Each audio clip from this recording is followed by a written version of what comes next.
People pleasers often carry a pressure inside themselves, a belief that they must constantly manage other people's comfort and expectations in order to feel safe and valued. They are relentlessly hard on themselves in ways they barely notice. So, today I'm going to share around the importance of easing up on yourself. And before I get into it, I invite you to check the description below for the link to the women's circle called SAS that I am organizing. It begins June 15th. And also, if you are curious about what I have to offer and how I have been received in the past, you can check out the reviews that my clients have shared on my heal.me website. Just click the link in the description. So back to today's content. Easing up on yourself usually starts with recognizing that your nervous system and your mind are running the show, basically. A nervous system that only wants to keep you safe, and the habitual thoughts your mind plays on repeat, like, if others are okay, then I'm okay. It's like you're not consciously thinking those thoughts, but they're on repeat without recognizing it. Or a thought like, or a feeling like, if someone is disappointed, it's my fault. My worth is measured by my usefulness, my niceness, and how well I manage people's comfort. All these things are playing in the background subconsciously, I guess we could call it. All of them create chronic internal tension. The mind stays externally focused, scanning others, while the body stays braced, always on high alert. As people pleasers, you need to ease up on yourself. And I say that with the utmost love and affection because I was there also. I was so hard on myself. And I knew then, and I even know more now about how much I deserved to be able to ease up on myself. And you deserve better too. You deserve ease after all these years of being in a form of PTSD that has been normalized for people pleasers and therefore ignored by everyone around them, including yourself. So let me tell you how you can begin to ease up. Start by stopping treating every interaction like a performance review. Not everyone is evaluating you. Start noticing the people and environments where you are safer, taking down your guard. A less emotional environment, there has to be at least one,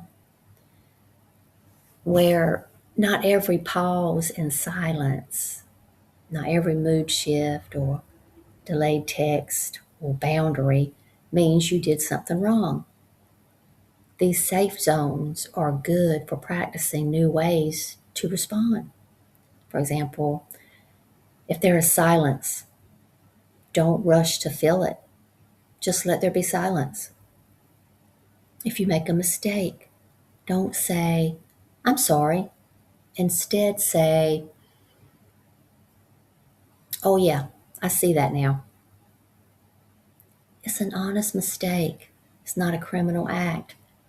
And I say that with utmost love and respect because I honestly, subconsciously thought and felt in my body that every mistake was a criminal act. This is how I lived. And hopefully, I'm the only one that lived in that to that extreme, but I find it hard to believe that I was. I believe there is an entire collective that lives this way. And I have been summoned to change the trajectory of your life once you are ready and you decide that you want to heal. That's where I come in. I'm not here to force you into anything, it's still your choice. People pleasers commonly overinterpret social cues. I did because I was, and people pleasers are trained to monitor emotional environments constantly. Allow yourself to disappoint people. Change all that. Disappointment is not the same thing as harming someone. And as a child, you were exposed to chronic disappointment from the adults around you. These were not healthy relationships.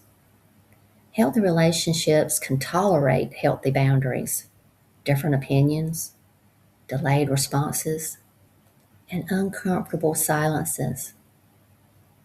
Healthy relationships can tolerate saying no, needing space, changing your mind as many times as you want to. If someone can only like you when you overextend yourself, it is not a relationship based in mutuality. It's based in codependency. Compassion is healthy. The emotional over responsibility of codependency is unhealthy, exhausting, and dehumanizing. You can care about someone without pleasing them, rescuing and fixing. You don't need to do those things. You were trained as a child to do it, to do that, but you don't have to do that anymore. Other adults are responsible for their own nervous systems, their own choices, and growth. So ease up on yourself. It's not your responsibility, not your monkey, not your circus. I think that's the way the saying goes. Speaking frankly from my own life experience as a people pleaser, I unconsciously felt I had to earn everything.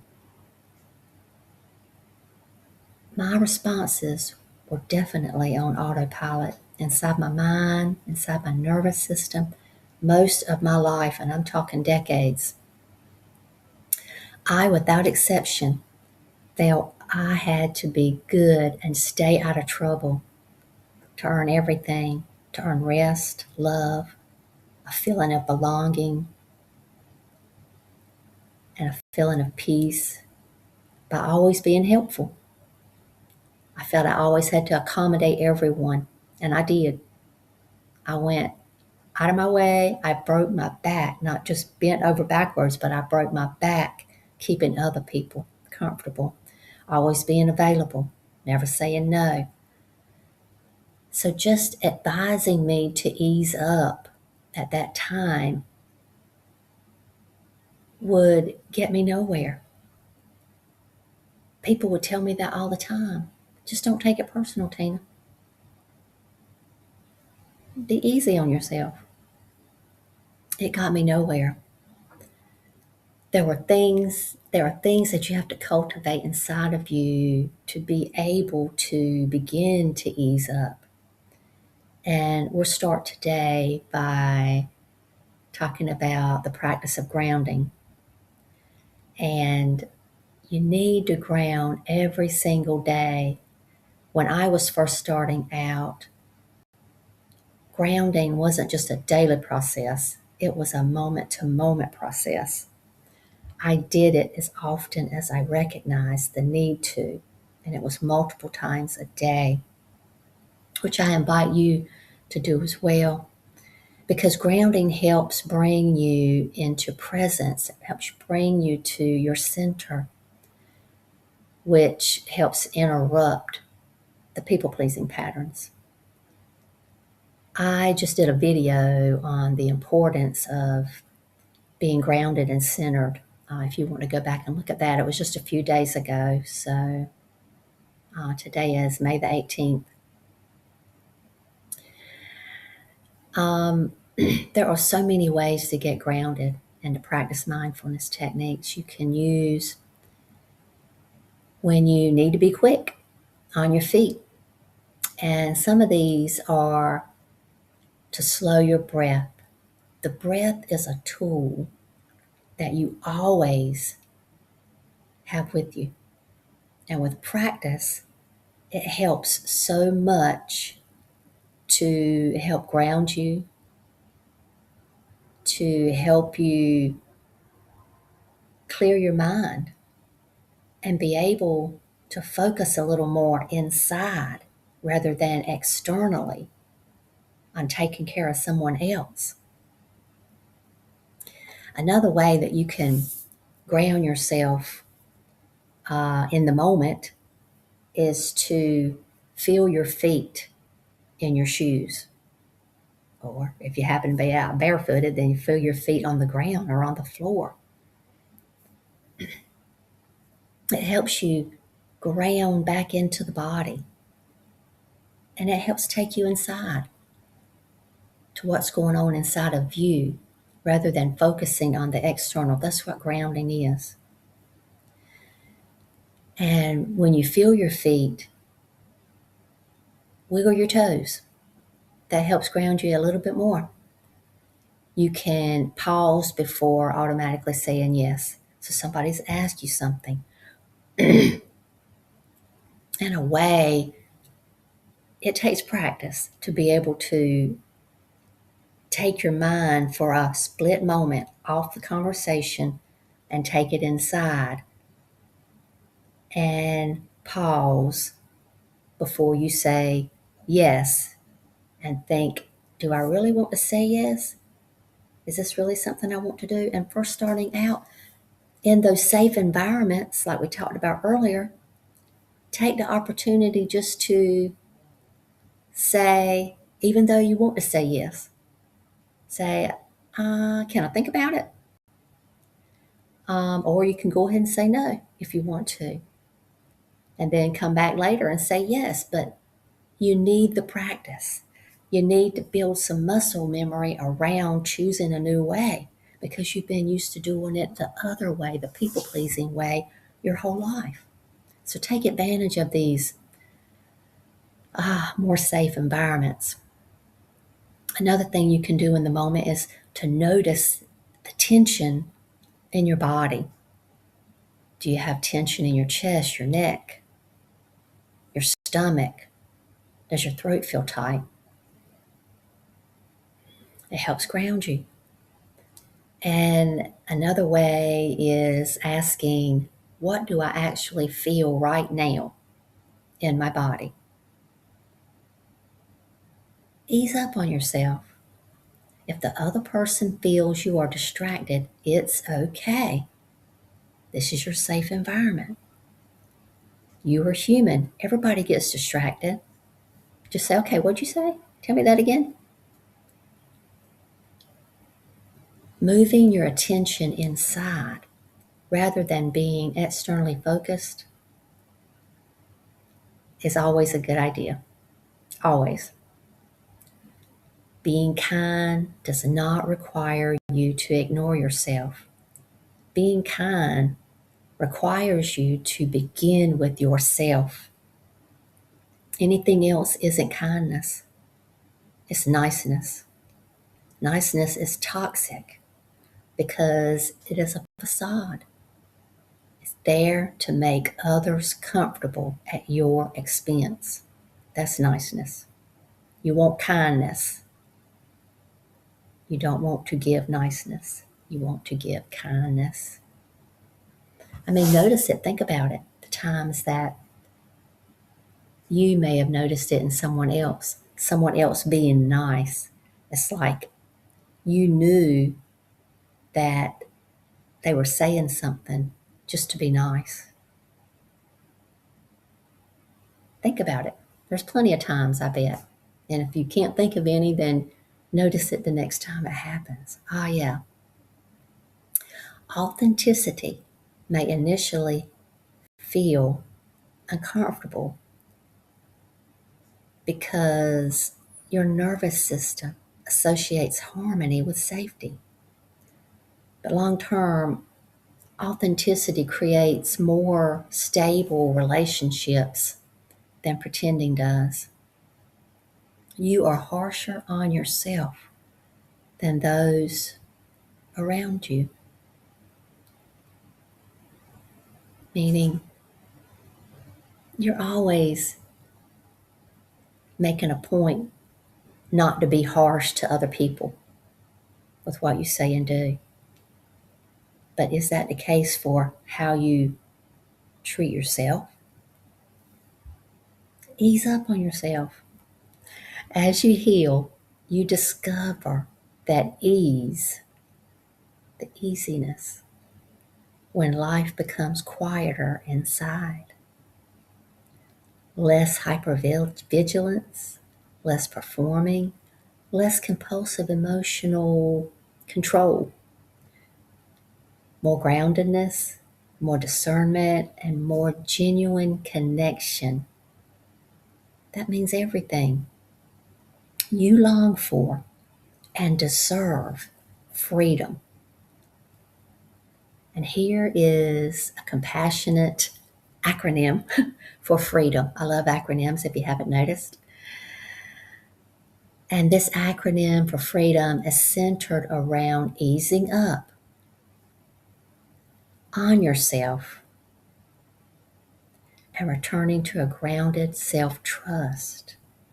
So the F, feel before fixing. Pause and notice your own emotions before automatically tending to someone else's. R, release responsibility for others' reactions.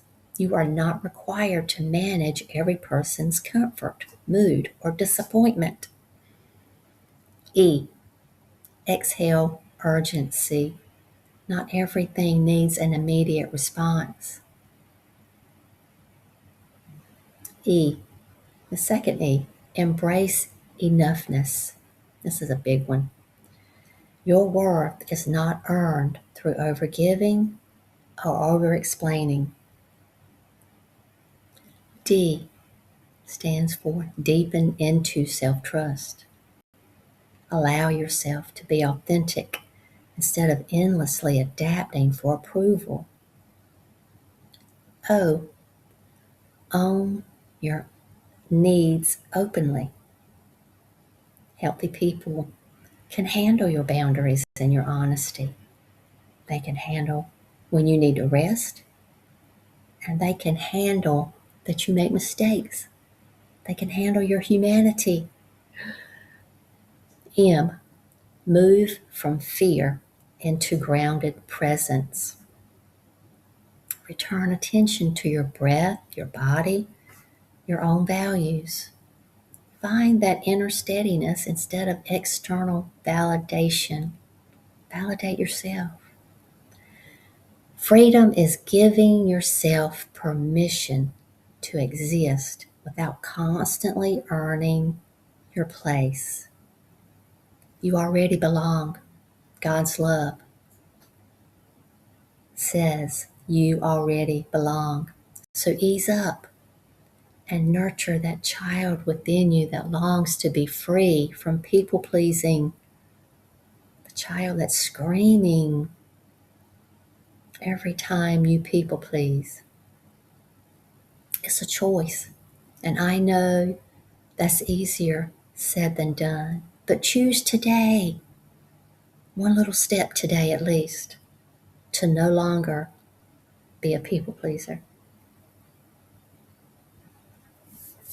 From me, my higher self, and my guides, we see you, we honor you, We love you and we trust you. Blessed be. Talk to you again next time.